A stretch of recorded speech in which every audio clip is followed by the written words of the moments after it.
Here we've got an asset that outperforms everything, that is basically tokenization of a technology, which is blockchain technology, that we can all participate in. And it is one of the great ways to unfuck all of our futures. And it moves so far and fast that it really makes a dramatic difference, even if you start with small amounts. So that's basically the backdrop of how I think about this.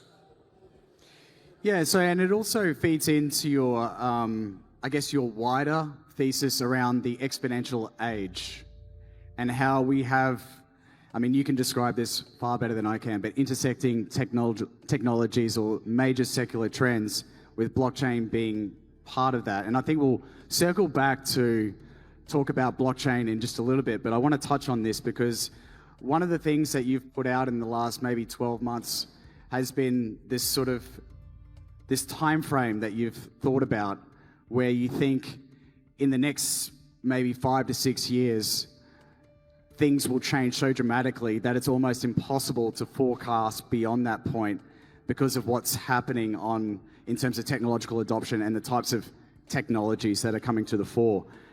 Maybe if you could just touch on that. Now, obviously, we're talking about AI plus other things, but do you want to just give everyone here that distillation of that exponential age thesis?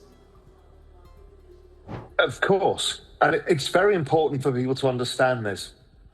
The exponential age was something I came across, and I wasn't the first person to think in these terms, but I kind of started putting it in a macro framework, which is that we are living in an age where a bunch of technologies that are completely game-changing are all hitting network adoption at the same time. So network adoption is when the networks start going exponential as new people use these technologies. Now, we've seen that in the past. We saw it with mobile phone technology. We saw it with the internet. We saw it with home computing. Stuff like this we've seen, but we've never seen a nexus of maybe 5 or 6 of the most important technologies of all time all happening at the same time. So blockchain is one of them. It's a foundational layer. It's the truth layer to the internet. We can come back to all of this later. But AI is the big one. AI gets around a fundamental human issue, which is knowledge is scarce and is priced accordingly. And AI is infinite human knowledge. But it's not only human knowledge, it's going to become inhuman knowledge. Because currently, the leading AI models have an IQ of about 120. That's higher than the average person. But in every single subject known to humanity. Now, unlike Moore's law, which sees the power of chips doubling every 2 years, it seems that computer intelligence via AI is doubling maybe every year. So what we're getting is Moore's law doubled in this exponential rise of knowledge. So what it means is currently we're at an IQ of 120. By next year, we'll be at 240, then 480, then 1,000. This becomes la la land because what we've scaled is infinite knowledge. Now, we also have robots coming in, and robots scale infinite humans. Now, this is all well and good. We've got infinite knowledge, which replaces knowledge workers, but we've got an aging population. So it's kind of offsetting some of the aging population. It's kind of desperately needed for economic growth. And I'll come back to that in a sec as well. And then we've got the robots. The robots replace physical labor, and they're more productive than us. We add in new forms of electricity production, and that generates a flywheel along with compute. And then we can add in genetic sciences. And there's a whole bunch of these technologies that all come together at the same time, hitting mass adoption. Blockchain was the fastest adoption of any technology the world had ever seen. It was twice the speed of the internet. It continues at that speed today, vastly outstripping the pace of the internet in adoption. Recently, Raoul shook the cryptosphere with yet another wild and bullish prediction, detailing how Bitcoin's value will catapult to as high as 400,000 by March, with its fellow digital currency, Ether, soaring to 20,000. Known for his dramatic pivot from Wall Street to the volatile crypto arena, Powell's predictions have gathered attention and skepticism. Yet his strategic allocation of investments with 55% in Ether alone speaks volumes about his conviction. How do you invest in anything when something is a smarter investor? It can see the patterns we can't see. It knows everything. Well, that kind of changes the game for us as investors. How do we generate and accrue wealth? We've done it via owning assets. Sure, physical assets like real estate, they won't be driven by the AI and the robots, but the financial assets that we trade on screens all day, well, that game becomes different. But also building a business becomes phenomenally difficult. Think of the world driven by software is eating the world, the famous Mark Andreessen quote. Well, software, this SaaS business model that we've all grown up with that's generated so much profit, now I can just show an incredible platform like Real Vision and show it to a superpowered AI and say, build me this, and it can build it in 3 minutes. So what is the moat to any product? Yes, it's community and it's humans, but outside of that, any business becomes a factor of attention. How long can that business get an attention before a new business comes along? It feels like the initial coin offering, ICO market of 2017, or even the meme market now. Velocity of capital becomes super high. The wealth creation destruction cycle is so rapid that IPOs, VC, private equity, none of these things work in the 2030s. So we're going through this profound period of change where first we're going to get this super acceleration of productivity, of asset prices, something we can really participate in, beyond which it becomes a very dark world I call the economic singularity, which I don't think of as a pessimist. I don't know what this means for us and how we're going to figure it out. So I kind of figure out we've got 5 or 6 years to unfuck our future, to solve the issue that we don't know what even the study of economics means in the future, what financial markets are, what assets are, what businesses are. So it's the period we need to really focus on wealth accumulation and to try and make as much money as possible. You'd rather go into this with your lifestyle covered, your future secure, and then we can figure out this complicated future. What I don't want to be doing is figuring it out while launching a new business in the early 2030s and everything has changed. So, it's kind of, we can see it ahead, like the steel mills in Sheffield in the UK or Pittsburgh in the US. We can see that these things are going to be closed down. We can see there's immense opportunity before it happens.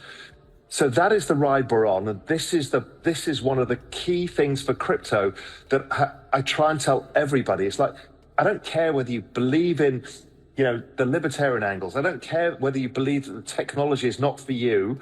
What you need to believe in is your future, and this is the only opportunity you're going to get to do that in this period of time. In a candid revelation, Pal divulged that a massive 55% of his holdings are now in Ether, leaving only 25% in Bitcoin, with the remainder often referred to as DeFi tokens in Ethereum killers. It's a strategic alignment with what Pal describes as a burgeoning demand for the shrinking Ether supply. This is not just Bitcoin and a pristine collateral layer. It's not a bunch of cryptocurrencies that people are trading. What this blockchain technology, is the security truth layer to the internet. Without it, the internet cannot progress with AI. AI, we're bringing in something we've never had before, non-human activity. Non-human activity and human activity will need to prove what is what and who is who. But also, as we go increasingly digital, every day is more digital than tomorrow. Tomorrow is always more digital than today. Everything from every contract that we do, all of this stuff, and humans live by a system of contracts, whether it's tickets, agreements, everything, even me turning up on the Zoom call today is a contract. All of these contracts, some have value, some don't. The ones with value are generally done via paper and some sort of ledger system of which somebody notarizes it, if you think about a property. But what we're moving towards is a way that we can do this digitally in a way that is trusted because there's no central party in the way. And so this scales everything from ticketing to value to artwork to money to everything. This blockchain also proves who is a human, who isn't. So we can prove these things. It's a proof layer that is distributed amongst thousands or millions of people that confirm what is the truth, as opposed to one trusted party. So this scales as AI scales. It has to. Without it, we couldn't have AI, or we would entirely break society, money, and everything else. So even if I just take the trend rate of adoption, I think you've got this chart. The trend rate of adoption of wallets keeps increasing every day as new people start to use this. Now, as I said before, I've compared new wallets to IP addresses. I rebased them in the past back to 5 million as a starting point for the internet. Back in, it was at 92, 93. And I did 5 million wallets for crypto. Now we've all got multiple IP addresses. We have multiple wallets. So it's pretty like for like comparison. You extrapolate that out, by the end of this year, next year, we should get to about billion wallets. Okay, that's a lot. In stark contrast, billionaire John Paulson offers a harsh rejoinder. His perspectives echo those of a cautious scholar observing a speculative frenzy. According to Paulson, cryptocurrencies represent a limited supply of nothing, starkly reminiscent of his profitable skepticism during the 2008 housing bubble. So what does it mean for all of us? Really simply, this is a $3 trillion industry today. It is going to 100 trillion by, let's say, 2034. 100 trillion from 3 trillion. Maybe I'm wrong by 50%, and it's a $50 trillion industry. If it's 100 trillion, we're only 3% of the journey. So all of you who say, oh, should I be buying Bitcoin so high, or Solana or Ethereum? 3%. It is going to 100 trillion or 50 trillion. It'll be the largest accumulation of wealth in the shortest period of time the world has ever seen. It is a mass redistribution of wealth. It ties back into the earlier conversation we're having. The reason it's a redistribution is savers are being penalized and workers are being penalized by a financial repression by the debt. That debt is a factor of the aging population. Nobody had kids. It was a function of World War II. We can blame governments all we want. It's actually a function of World War II populations and a bunch of other stuff. But the point being, in front of us lies the largest wealth generating opportunity of all time. And we're only 3%. If you just think of a little scale, and we're 3% of the scale, and all of that is blue sky. That's what we've got ahead of us. Despite John Paulson's dire warnings, the crypto market seems to trudge forward with a rebellious twinkle.